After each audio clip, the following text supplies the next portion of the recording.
Stop everything. Did you know Cleopatra wasn't even Egyptian? Yep, we've got 10 more jaw-droppers lined up. While Cleopatra was born in Egypt, she traced her family origins to Macedonian Greece and Ptolemy the Soter, one of Alexander the Great's generals. Ptolemy reigned Egypt after Alexander's death in 323 BC, and he launched a dynasty of Greek-speaking rulers that lasted for nearly 3 centuries. Despite not being ethnically Egyptian, Cleopatra embraced many of her country's ancient customs and was the first member of the Ptolemaic line to learn the Egyptian language. She was the product of incest. Like many royal houses, members of the Ptolemaic dynasty often married within the family to preserve the purity of their bloodline. More than a dozen of Cleopatra's ancestors tied the knot with cousins or siblings, and it's likely that her own parents were brother and sister. In keeping with this custom, Cleopatra eventually married both of her adolescent brothers, each of whom served as her ceremonial spouse and co-regent at different times during her reign. Cleopatra's beauty wasn't her biggest asset. Roman propaganda painted Cleopatra as a debauched temptress who used her sex appeal as a political weapon, but she may have been more renowned for her intellect than her appearance. She spoke as many as a dozen languages and was educated in mathematics, philosophy, oratory and astronomy, and Egyptian sources later described her as a ruler who elevated the ranks of scholars and enjoyed their company. There's also evidence that Cleopatra wasn't as physically striking as once believed. Coins with her portrait show her with manly features and a large, hooked nose, though some historians contend that she intentionally portrayed herself as masculine as a display of strength. For his part, the ancient writer Plutarch claimed that Cleopatra's beauty was not altogether incomparable, and that it was instead her mellifluous speaking voice and irresistible charm that made her so desirable. She had a hand in the deaths of 3 of her siblings. Power grabs and murder plots were as much a Ptolemaic tradition as family marriage, and Cleopatra and her brothers and sisters were no different. Her first sibling husband, Ptolemy XIII, ran her out of Egypt after she tried to take sole possession of the throne, and the pair later faced off in a civil war. Cleopatra regained the upper hand by teaming with Julius Caesar, and Ptolemy drowned in the Nile River after being defeated in battle. Following the war, Cleopatra remarried to her younger brother, Ptolemy XIV, but she is believed to have had him murdered in a bid to make her son her co-ruler. In 41 BC, she also engineered the execution of her sister Arsinoe, who she considered a rival to the throne. Cleopatra knew how to make an entrance. Cleopatra believed herself to be a living goddess, and she often used clever stagecraft to woo potential allies and reinforce her divine status. A famous example of her flair for the dramatic came in 48 BC, when Julius Caesar arrived in Alexandria during her feud with her brother, Ptolemy XIII.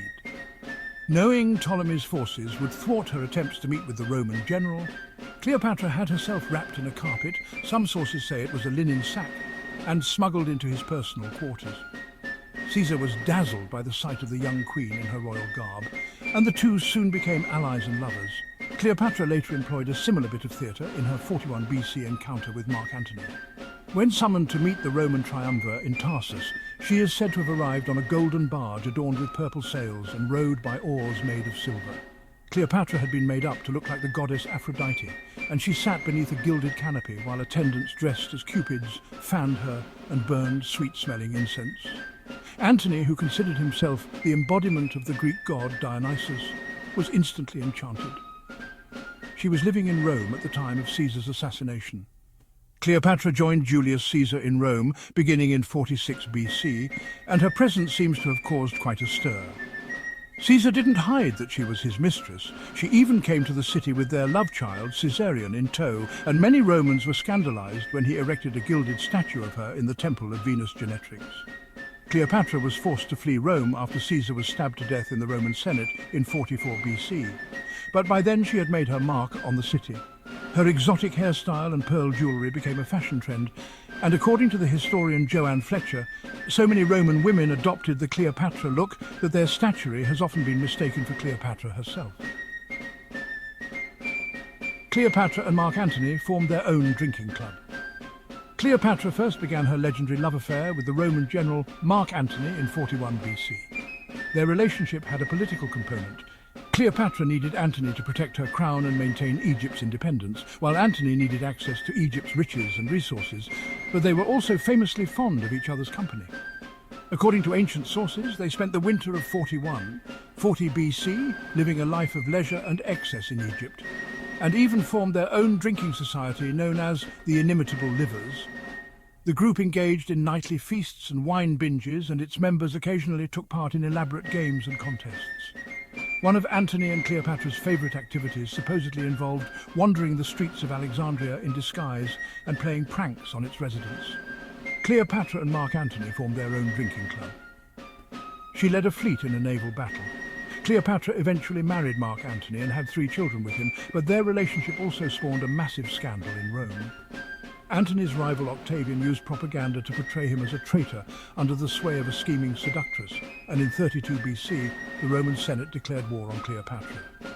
The conflict reached its climax the following year in a famous naval battle at Actium. Cleopatra personally led several dozen Egyptian warships into the fray alongside Antony's fleet, but they were no match for Octavian's navy. The battle soon devolved into a rout, and Cleopatra and Antony were forced to break through the Roman line and flee to Egypt. Cleopatra may not have died from an asp bite. Cleopatra and Antony famously took their own lives in 30 BC after Octavian's forces pursued them to Alexandria. While Antony is said to have fatally stabbed himself in the stomach, Cleopatra's method of suicide is less certain. Legend has it that she died by enticing an asp, most likely a viper or Egyptian cobra, to bite her arm, but the ancient chronicler Plutarch admits that what really took place is known to no one. He says Cleopatra was also known to conceal a deadly poison in one of her hair combs, and the historian Strabo notes that she may have applied a fatal ointment. With this in mind, many scholars now suspect she used a pin dipped in some form of potent toxin, snake venom or otherwise. A 1963 film about her was one of the most expensive movies of all time.